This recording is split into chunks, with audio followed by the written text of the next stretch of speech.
آپ 51 برس کے ہیں ماشاءاللہ, اللہ تعالیٰ آپ کو صحت سلامتی والی زندگی دے. آپ نے چوتھی شادی کس عمر میں کی حضرت؟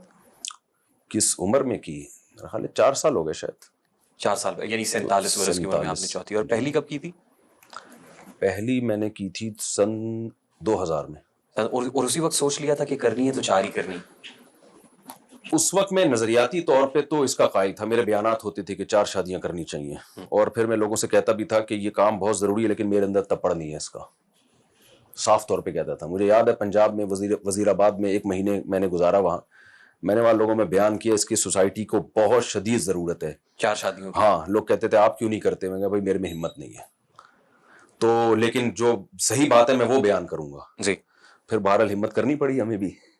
4 شادیوں کے لیے کس ہمت کی ضرورت ہوتی ہے؟ بہت کیا پوٹینشیل چاہیے؟ خطرناک قسم کی ہمت کی ضرورت ہوتی ہے. انتہائی درجے کا ڈھیٹ آدمی ہو وہ یہ کام کر سکتا ہے, اس کے لیے چھوٹا موٹا ڈھیٹ نہیں چلے گا. نہیں, وہ پری کوالیفیکیشن کرائٹیریا آپ کی بس آپ کا معاشی طور پہ بہتر مستحکم ہونا ہے. نہیں, معاشی طور پہ مستحکم ہونا نہیں. اگر آپ غریب ہیں تو آپ غریب لڑکی سے کریں, اپنے سے بھی زیادہ غریب تلاش کریں. آپ 50,000 کما رہے ہیں اگر فار ایگزامپل, تو آپ ایسی لڑکی سے شادی کریں جس کا باپ 15,000 کما رہا ہے اور 15 میں 6 بیٹیوں کو پال رہا ہے. وہ گزارا کر لے گی آپ کے پاس. ضروری ہے, مینڈیٹری ہے کہ 4 اس زمانے میں ضروری ہے, جو بھی رکھ سکتا ہے. آپ نے کیونکہ کہا کہ اگر میں 3 بیویوں کو بیوہ کر کے گیا تو میری انسلٹ ہوگی. یہ تو مذاق کیا تھا. اچھا, یہ مذاق نہیں, یہ انسلٹ اس لحاظ سے بھی ہوگی کہ جو آدمی 20 سال سے 4 شادیوں کی باتیں کر رہا ہے اور وہ مرے اور صرف 3 ہو, تو پھر انسلٹ کی بات تو ہے نا. تو آپ تو پرووک کر رہے ہیں مردوں کو کہ وہ 4 میں تو کر رہا ہوں, ڈھیٹ ہے, مرد کر نہیں رہے. دیکھیے لیکن مفتی صاحب سورہ نساء میں آیت کا مفہوم ہے کہ جو عورتیں تمہیں پسند ہوں ان سے نکاح کرو 2 3 4 تک, اور اگر اندیشہ ہو کہ انصاف نہیں کر سکو گے تو پھر ایک ہی پر اکتفا کرو. جی دیکھیں, اندیشہ ہو, خوف ہو کہ اگر عدل نہیں کر سکتے تو پھر ایک پر اکتفا کرو. اس آیت سے صاف پتہ چلتا ہے اصل حکم اللہ کی طرف سے 2 2 3 3 اور 4 4 ہے. ایک کنڈیشن ہے, یعنی شرط 2 3 شادیاں شرط نہیں ہے کہ اس شرط کے ساتھ کہ تم عدل کر سکتے, بلکہ ایک پر اکتفا کے لیے شرط یہ ہے کہ عدل نہیں کر سکتے. دونوں تعبیروں میں فرق ہے. قرآن کے الفاظ اگر یوں ہوتے تم ایک شادی کرو, اور پھر قرآن رک جاتا, پھر آگے کہتا اگر کسی میں 2 3 4 بیویوں میں عدل کی طاقت ہے وہ 2 3 4 بھی کر سکتا ہے, لیکن عدل ضروری ہے. یہ اسٹائل نہیں ہے, یہ انداز نہیں ہے قرآن کا. ایک اور آیت ہے سورہ نساء کی, اس کا مفہوم یہ ہے, اللہ تعالیٰ کمی بیشی معاف فرمائے, کہ تم ہرگز عورتوں کے درمیان انصاف نہیں کر سکتے خواہ کتنا ہی چاہو. دیکھیں, القرآن یفسر بعضہ بعضا, قرآن کی ایک آیت دوسری آیت کی تکذیب نہیں کرے گی, اس کی تفسیر کرے گی. ایک جگہ قرآن کہہ رہا ہے 2 2 3 3 4 4 کرو, بالفرض اگر تمہارے اندر ہمت نہیں ہے, تم نہیں برابری کر سکتے, تو چلو پھر ایک پر اکتفا کرو. یہاں قرآن پرمیشن دے رہا ہے. دوسری طرف قرآن کہہ رہا ہے کہ تم عدل نہیں کر سکتے. تو اس کا مطلب اگر ہم عدل کا وہی مطلب لیں جو پچھلی آیت میں ہے, تو اس کا مطلب قرآن تو ایک دعوے پہ ٹک ہی نہیں رہا. ایک طرف کہہ رہا ہے تم 2 2 3 3 4 4 کر سکتے ہو, اور اگر عدل نہیں کر سکتے تو پھر ایک پر اکتفا کرو. دوسری طرف قرآن کہہ رہا ہے عدل ہی نہیں کر سکتے تم, ناممکن ہے. تو اس کا مطلب دوسری جگہ عدل نہ کرنے کا مطلب کچھ اور ہے, وہاں عدل کرنے کا مطلب ہے کہ 100% برابری. تبھی آپ دیکھیں نا, وَلَن تَسْتَطِيعُوا أَن تَعْدِلُوا بَيْنَ النِّسَاءِ وَلَوْ حَرَصْتُمْ, پوری آیت دیکھیں. اللہ کہتے ہیں تم اگر جتنی بھی حرص رکھو 100% برابری نہیں کر سکتے. فَلَا تَمِيلُوا كُلَّ الْمَيْلِ, لہذا ایسا نہ ہو کہ ایک بیوی کی طرف اتنا زیادہ جھکاؤ ہو جائے کہ دوسری کو لٹکا کے چھوڑ دو. یہاں بھی 2 بیویوں کا تذکرہ کر رہا ہے قرآن. مفتی صاحب, یہ 4 شادیوں کو پروموٹ کرنا اور اصولاً بطور عمومی طور پر اس کو پروموٹ کرنا درست ہوگا؟ یہاں پہ تو ظاہر ہے if and only if ہے نا, کہ justice prevail. if and only ایک بیوی کے ساتھ ہے. if you can not afford, اگر تم افورڈ نہیں کر سکتے تو ایک کرو. ہماری سوسائٹی میں ایک کو اصل سمجھ لیا گیا ہے, جبکہ اسلامی سوسائٹی میں ایک اصل نہیں ہے. اسلامی سوسائٹی میں کہ مرد زیادہ بیویاں کریں گے. وہ شخص جو 2 بیویاں نہیں رکھ سکتا, اس میں طاقت نہیں عدل کی, اس کے لیے ہے کہ چلو یار ایک پر اکتفا کرو, وہ ایک پہ اکتفا کرے. تو کتنے لوگ ایسے ہیں جو عدل کرتے ہیں؟ یہ ایسا سوال ہے جان چھڑانے کے لیے نا. دیکھیں, کچھ چیزیں ایسی ہوتی ہیں کہ آپ پہلے اس کی کوئی علت تلاش کرتے ہیں, پھر وہ کام کرتے ہیں. کچھ چیزیں ایسی ہیں کہ کام ہو جاتا ہے, ایک غلطی ہو جاتی ہے, پھر ہم کہتے ہیں ایکچولی یہ یوں ہوئی ہے, اصل میں وہ غلطی تو ویسے ہی ہوئی ہے. ہماری سوسائٹی میں جو 4 شادیوں کا رواج ختم ہوا ہے نا, وہ اس لیے نہیں ہوا کہ مردوں میں عدل کی طاقت ختم ہو گئی تھی تو علماء کرام کی ایک کانفرنس بیٹھی اور بڑے بڑے ماہرین نے فیصلہ کیا چونکہ اب اس زمانے میں عدل ممکن نہیں ہے تو چلو ایک ایک پہ آ جاؤ. ایسا کچھ بھی نہیں ہوا. ہوا یہ ہے کہ ہم نے ہندوؤں کے ساتھ 1000 سال گزارے ہیں, اس کلچر کو ہم نے اڈاپٹ کیا, اب سب ایک ایک پہ آ گئے. اب تپڑ ختم ہو گیا ہے رواج ختم ہو گیا ہے، تو اب اس کے لیے ایک بہانے تراشے جاتے ہیں کہ جی چونکہ ایکچولی ہم میں 2 بیویوں میں عدل کی طاقت نہیں ہے تو اس لیے میں نے ایک کی ہوئی ہے. نہیں اس کا ایک اور اسی پرابلم بھی ہے نا شخص سر. کو آپ علاقے کا ناظم بنا دو. کیا علاقے کے ناظم کے لیے ضروری نہیں ہے الیکشن میں کھڑے ہونے کے لیے ضروری نہیں ہے کہ آپ میں اگر عدل کی طاقت نہیں ہے تو آپ الیکشن میں کھڑے نہ ہو؟ بالکل ہے. جج کے لیے جج صاحب سے میں نے کہا کہ آپ 2 شادیاں کیوں نہیں کرتے؟ کہہ رہے میرے میں عدل کی طاقت نہیں ہے. تو میں نے کہا آپ کے لیے تو سیٹ جائز ہی نہیں ہے جج کی کرسی پہ بیٹھنا. جس آدمی میں انصاف کی طاقت نہیں ہے کیا وہ لوگوں کے درمیان فیصلہ کر سکتا ہے؟ اچھا ایک اور پرابلم بھی ہے.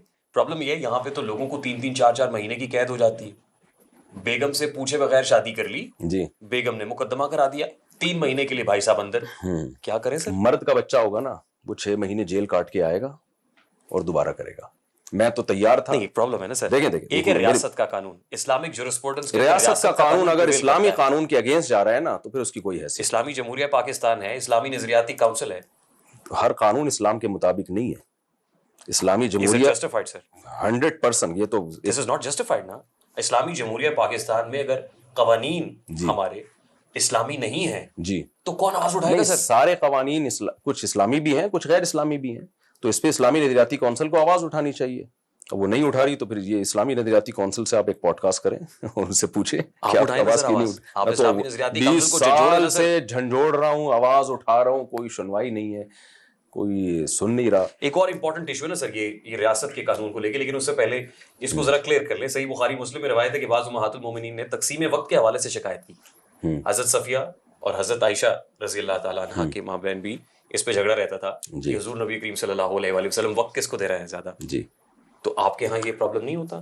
دیکھیں جب آپ کی ایک بیوی ہوتی ہے تو بھی پرابلم ہوتی ہے. آپ کی ماں سے جھگڑے چل رہے ہوتے ہیں, اس کے آپ کی بہنوں سے جھگڑے چل رہے ہوتے ہیں. جب 2 ہوتی ہیں تو پرابلم کی نوعیت چینج ہو جاتی ہے. ان کے آپ کی والدہ اور بہنوں سے جھگڑے ختم ہو کے آپس میں شروع ہو جاتے ہیں. جب آپ کی تیسری ہوتی ہے تو پرابلم کا رخ چینج ہو جاتا ہے. پہلی دوسری کا پھڈا ختم, دوسری تیسری کا شروع. اور جب آپ کی چوتھی ہوتی ہے تو پرابلم کی نوعیت اسی دن ایک دم سے چینج ہو جاتی ہے. تیسری اور چوتھی کا پھڈا شروع ہو جاتا ہے, پہلی دوسری کا ختم ہو جاتا ہے. تو یہ دنیا نام ہے پرابلمز کا. اور اگر آپ کی ایک بھی شادی نہیں ہوتی تو آپ پرابلم کا ڈبہ ہیں. آپ یعنی آپ کے ساتھ پرابلم ہی پرابلم ہے, کیونکہ آپ ایک حلال طریقے سے اپنی خواہش پوری نہیں کر سکتے, اور بڑھاپا آپ کا کیا ہوگا, آپ کا خاندان نہیں ہوگا. تو یہ دنیا جنت نہیں ہے. کچھ نہ کچھ پرابلم ہر شخص نے فیس کرنی ہے. خود نبی کا عمل یہ بتاتا ہے. میں آپ نے جیسے مثال دی نا, نبی صلی اللہ علیہ وسلم کے گھر میں بھی کچھ اس طرح کے مسائل ہوئے. آپ صلی اللہ علیہ وسلم 1 مہینے کے لیے آپ نے قسم اٹھا لی کہ میں اپنی کسی زوجہ کے قریب نہیں جاؤں گا. صحیح حدیث ہے. تو آپ 1 مہینے کے لیے اپنے گھر چھوڑ کے چلے گئے, اور پھر 29 دن کے بعد آئے تو صحابہ نے کہا آپ نے تو قسم اٹھائی تھی 1 مہینے, آپ نے فرمایا چاند 29 کا ہے, 29 دن پورے ہو گئے. تو یہ سب چیزیں ہمیں بتاتی ہیں کہ اس کے باوجود نبی نے ایک ٹائم پہ 9 بیویاں رکھی ہیں. اس کا مطلب یہ ہے کہ ان مسائل کے ساتھ ہی ہے یہ سر. وہ نبی کریم صلی اللہ علیہ وآلہ وسلم ان سے تو ہے ہی کوئی نہیں. اگر وہ نہیں کر پا رہے, یعنی ان کے ہاں یہ پرابلم ہوا, تو ہم کس کھیت کی مولی ہیں؟ دیکھیں یہ تو پھر نمبر 2 بات یہ سر, یہ پلسرات بھی ہے. ایک اور حدیث میں ہے جس شخص کی 2 بیویاں ہوں اور ان کے درمیان انصاف نہ کر سکے تو قیامت کے دن آدھا دھڑ گرا ہوا ہوگا. انصاف نہ کرے, کر سکے نہیں, انصاف نہ کرے. تو یہ بالکل ٹھیک بات ہے. 2 بیویاں ہیں, آپ نے انصاف نہیں کیا تو آدھا دھڑ آپ کا فالج زدہ ہوگا. پرابلم بھی ہے نا سر. تو یہ حرام ہے, ناجائز ہے. عدل کریں آپ. دیکھیں ایک بیوی کے بھی اسلام میں حقوق ہیں. یہ جو قرآن کی آیت ہے نا, ان خفتم اللہ تعدلوا فواحدۃ, اگر تمہیں خوف ہو کہ عدل نہیں کر سکتے تو ایک بیوی رکھو. اس کی تفسیر میں حضرت قتادہ جو بڑے جلیل القدر تابعی ہیں وہ کہتے ہیں کہ اصل میں یہ شرط قرآن نے ایک کے ساتھ بھی لگائی ہوئی ہے کہ اگر ایک کے حقوق ادا نہیں کر سکتے تو پھر ایک کی بھی اجازت نہیں. زیادہ میں تو پرابلم ہے نا سر. تو بطور عمومی آپ کیوں پروموٹ کرتے ہیں 4 شادیوں کو؟ میں ہاں یہ آپ ڈھنگ کا سوال پوچھا نا آپ نے کہ میں بطور عمومی میں اس لیے پروموٹ کرتا ہوں کہ اس کو اچھی طرح سمجھیں. اگر دیکھیں اسلام میں نا احکام 2 طرح کے ہیں. ایک کو کہا جاتا ہے عبادت, جیسے نماز ہے, روزہ ہے, حج ہے, اشراق ہے, اوابین ہے, دعائیں ہیں. یہ اسلامی وہ احکام ہے جن کا تعلق ہے عبادت سے. ایک احکام وہ ہیں جن کا تعلق ہے معاملات سے, لین دین, جیسے تجارت ہے, اس میں اسلام نے ہمیں احکام دیے. نکاح ہے, یہ بھی ایک معاملہ ہے. کوئی مرد نکاح کرتا ہے اپنی فائدے کے لیے, عورت اس سے نکاح کرتی ہے اپنے فائدے کے لیے. یہ معاملات ہیں. عبادت میں شریعت نے عبادت کو فرض قرار دیا, کسی کو سنت قرار دیا. پوری قوم اگر اس کو چھوڑ دیتی ہے تو من حیث القوم, قوم کا دنیا میں کوئی نقصان نہیں ہوتا.